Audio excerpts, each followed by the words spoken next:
নমস্কাৰ। এটি বিশেষ ভিডিঅ' লৈ আহিছোঁ আজি। যোৱা 1 জুলাইৰ পৰা 5 জুলাইলৈকে মোৰ পৰিয়াল মোৰ লগতে আছিল গুৱাহাটীত। যিহেতু মই থাকোঁ আপোনালোকে গম পায়েই। 1 জুলাইৰ পৰা চৰকাৰী স্কুলৰ গৰমৰ বন্ধ আৰম্ভ হৈছিল। সেয়েহে সন্তান দুটিক লৈ মাক গুৱাহাটীত পালেহি। বিশেষ কিনো ক'ম, ই ৰিক্সাতে উঠি ছায়েন্স মিউজিয়াম চাবলৈ লৈ গৈছিলোঁ। বিশেষ চাবলগীয়া জেগা আৰু ল'ৰা ছোৱালীৰ কাৰণে উপযুক্ত ঠাই। ছায়েন্স মিউজিয়াম গুৱাহাটী খানাপাৰাৰ ওচৰতে আছে। আপোনালোকে আহিলে খবৰ কৰিব। শিশুসকলে ধেমালি ফূৰ্তি কৰিব পৰা এটি সুন্দৰ পৰিৱেশ আছে। লগতে বিজ্ঞানৰ লগত জড়িত আধুনিক যুগৰ আধুনিক প্ৰযুক্তিৰ লগতে কিছুমান ছায়েন্সৰ লগত জড়িত বৈজ্ঞানিক দৃষ্টিভংগীৰে চাব পৰা বস্তুবিলাক আছে। আপোনালোকে চাব পাৰিব, আপোনালোকৰ শিশুসকলক দেখাব পাৰিব।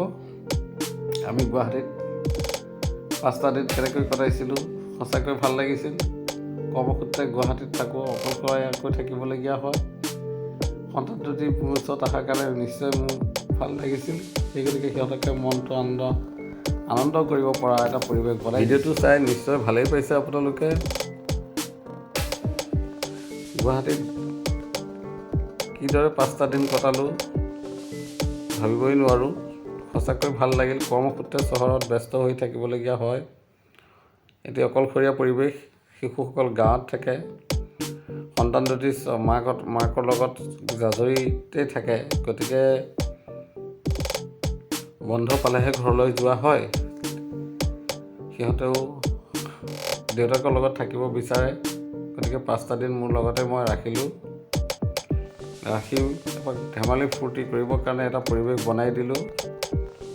যা হওক, সিহঁতৰ মনটো ভাল লাগিল।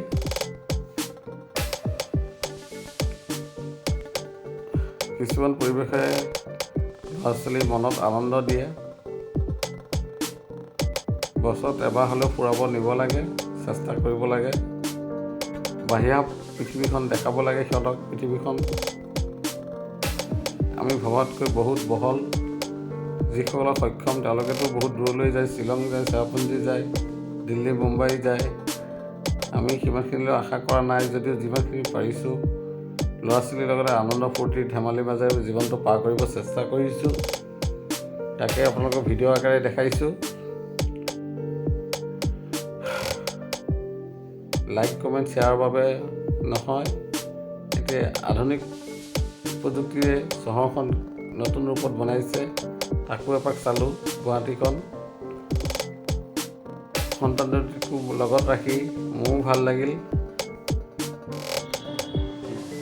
বৰ্তমান এইখন উত্তৰ গুৱাহাটীলৈ যোৱা দলং বনাইছিল, তাকো এপাক চাই আহিলোঁ। আজিলৈ ৰাখিছোঁ। ধন্যবাদ।